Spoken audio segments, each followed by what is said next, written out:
대한민국 실제 사건. 안녕하세요. 우리 주변에서 생각보다 흔하게 일어나고 있지만 많은 분들이 알지 못해서 복면을 당하고 있는 실제 사건들만을 소개해드리는 대한민국 실제 사건입니다. 오늘 소개해드릴 실제 사건은 폭우가 내리는 날 벌어진 미스터리한 사고에 대한 것입니다. 대한민국에서 실제로 벌어진 일이고 실제로 일상에서도 접할 확률이 높은 사고인 만큼 오늘 영상도 주의 깊게 보셔야 합니다. 2001년 7월 14일 대한민국에 기습적인 폭우가 쏟아진 날이었습니다. 14일 밤부터 시작된 장마철 폭우는 15일까지 이틀 동안이나 이어집니다. 이틀간 310mm의 강수량이 기록된 역사적인 폭우였습니다. 서울 시내에서만 주택 9375채가 침수되고 2만 1000가구의 이재민 발생에 584억 원의 재산 손실을 입힌 재앙적인 사태였습니다. 시민들은 폭우를 뚫고 대피소로 피난해야만 했습니다. 하지만 거의 대부분의 인도 도로가 빗물로 뒤덮인 상태라 허리까지 물이 차오르는 판국이었습니다. 시민들은 수영을 하다시피 하여 고지대로 올라가려 했었습니다.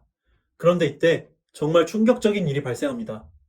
서울시 서초동 진흥아파트 앞 도로에서 당시 21살이었던 황현수 씨가 단말마의 비명을 지르고 쓰러져 버린 것입니다. 당시 그 주변 도로는 가슴까지 물이 차 있는 상태였습니다. 때문에 의식을 잃은 현수 씨는 빗물 속에 그대로 잠겨버리고 말았습니다. 그렇게 현수 씨는 익사하고 말았습니다. 이렇게 익사한 시민은 현수 씨 외에도 2명이 더 있었습니다. 옆에서 같이 피신 중이었던 김영 씨와 봉근 씨도 현수 씨와 똑같은 방식으로 기절해 물속에 가라앉아 버린 것입니다. 이 3명은 단지 빗물에 몸을 담그고 있었을 뿐 딱히 쓰러질 만한 이유가 보이지 않았습니다. 신체 건강한 청년이 난데없이 쓰러져 목숨을 잃은 상황이었던 것입니다. 이뿐만이 아니었습니다. 서울 전역에서 이와 똑같은 일이 벌어지고 있었습니다. 15일 새벽 서울 노량진에서는 19세의 이정태 군이 침수된 횡단보도를 건너는 중이었습니다. 그런데 정태 군이 길을 중간쯤 건넜을 때쯤 일이 터지고 맙니다.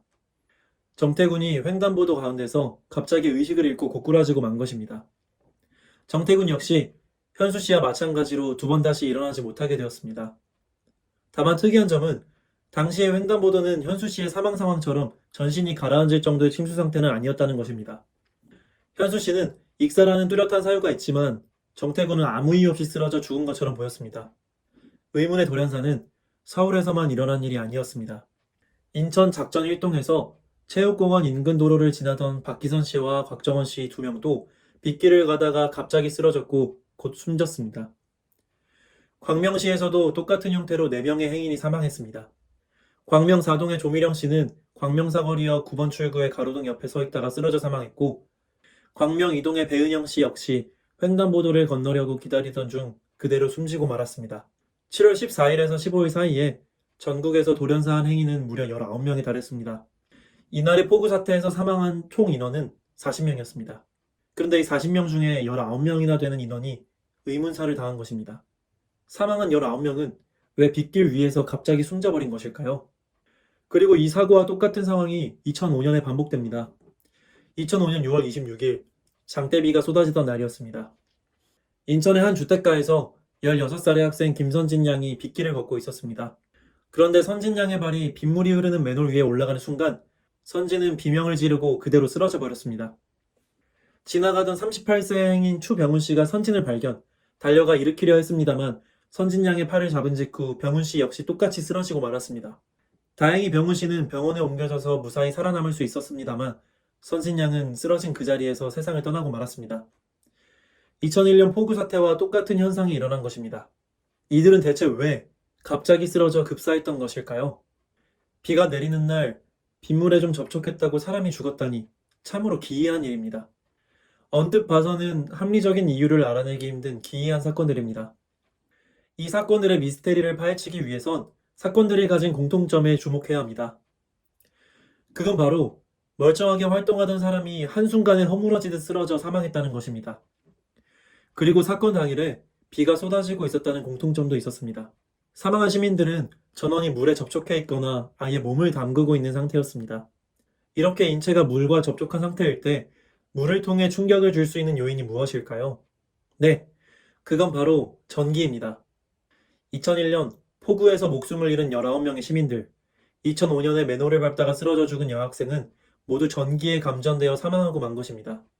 2001년의 폭우 상황을 살펴보겠습니다. 당시 기록적 폭우로 인해 서울시를 포함한 전국의 도로 상황은 엉망이었습니다. 도로뿐만 아니라 도로가에 설치된 가로등, 신호등 등의 전기시설물들도 침수로 인해 심각한 손상을 입은 상태였습니다. 일반적으로 가로등에는 ON, OFF 스위치, 누전 차단기 같은 전기장치가 달려있기 마련입니다. 그러나 7월 15일경에는 이런 장치들이 침수의 영향으로 완전히 고장난 상태였습니다. 심지어는 감전사고를 막아야 할 누전 차단기까지 침수로 작동하지 않고 있었습니다. 또 전기시설물들이 노후화되어 차단부나 이음새의 내구성이 취약해진 것도 원인 중 하나로 지적할 수밖에 없습니다. 이렇게 노후화되고 파손된 스위치, 전선이 물에 젖으면 어떤 일이 벌어지게 될까요? 가로등에 흐르던 고압의 전류가 그대로 도로 위의 빗물에 전달되는 것입니다. 그러면 그 위를 오가던 행인들은 지면의 전류에 그대로 노출되고 꼼짝없이 감전을 당할 수밖에 없습니다. 2001년의 시민들은 정부의 나사 빠진 전기시설 관리로 인해 허무하게 죽어갔던 것입니다. 2005년에 사망한 선진양의 사건 역시 마찬가지였습니다.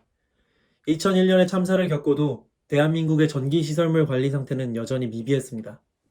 선진양이 감전되던 순간 그녀가 밟은 맨홀에는 220V의 전기가 흐르고 있었던 것입니다. 25V 이상의 전기에만 노출되어도 사람이 치명상을 입을 수 있습니다. 그런데 220V가 새어나온 터무니없는 누전 상황이 발생한 것입니다. 220V의 전기에 급습당한 선진양. 그런 선진양을 도우려던 병훈씨 역시 큰 위험에 노출되었습니다.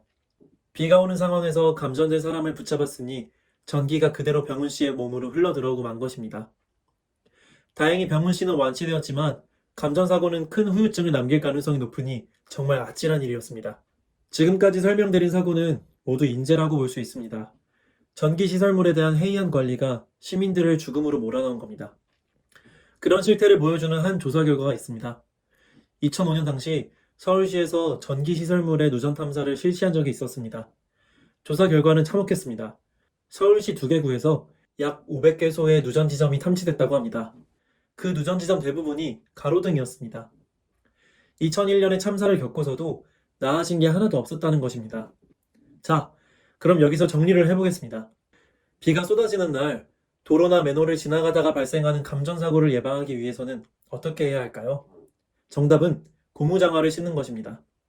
고무는 대표적인 절연체입니다. 고무장화를 신는 것만으로도 지면에서 타고 올 수 있는 누전된 전류를 대부분 차단할 수 있습니다. 그 다음으로는 감전자의 구조 방법도 설명드리도록 하겠습니다. 여러분의 눈앞에 감전사고가 일어나 사람이 쓰러진 상황을 생각해 봅시다. 이 같은 감전 상황에서 시급한 점은 누전을 최대한 빨리 막아야 한다는 것입니다. 가정집의 경우 두꺼비 집에 누전 차단기를 내려서 전기가 더 공급되지 못하게 막는 일이 시급합니다. 그 다음으로는 감전자를 누전 포인트에서 바로 떼어 넣어야 합니다. 그래야 감전자의 몸에 더 이상 전류가 흘러들지 않을 테니 말입니다. 그런데 여기서 한 가지 주의하실 점이 있습니다. 감전으로 쓰러진 사람은 절대 맨손으로 만지면 안 됩니다. 웬만하면 고무장갑 같은 절연 소재 장비를 끼고 구조를 하시길 권장드립니다. 또 알아두시면 좋은 부분이 있습니다. 감전자를 구조할 때는 왼손이 아닌 오른손을 사용하셔야 한다는 것입니다. 사람의 심장은 왼쪽 가슴에 있으므로 왼손을 쓰시다간 전류가 심장으로 흐를 수가 있습니다. 2005년의 사고 때 병훈 씨가 왼손을 무리하게 썼다면 더 심한 증상을 입을 수도 있었을 겁니다. 그러니 감전자 구조 시 오른손이 먼저 나가야 한다는 사실을 꼭 기억하시길 바랍니다. 오늘은 비 오는 날의 의문의 감전사 사례들과 함께 감전사 예방법에 대해서 알려드렸습니다. 부천시의 누전사고는 고무장화로 예방할 수 있다는 점 기억하시면 좋겠습니다. 우리 주변에서 흔하게 일어나는 충격적인 실제 사건들과 그것을 예방하는 방법까지 알려드리는 대한민국 실제 사건. 오늘의 사연은 여기서 마치겠습니다. 구독과 좋아요는 저에게 큰 힘이 됩니다. 더 좋은 영상으로 찾아뵙겠습니다. 감사합니다.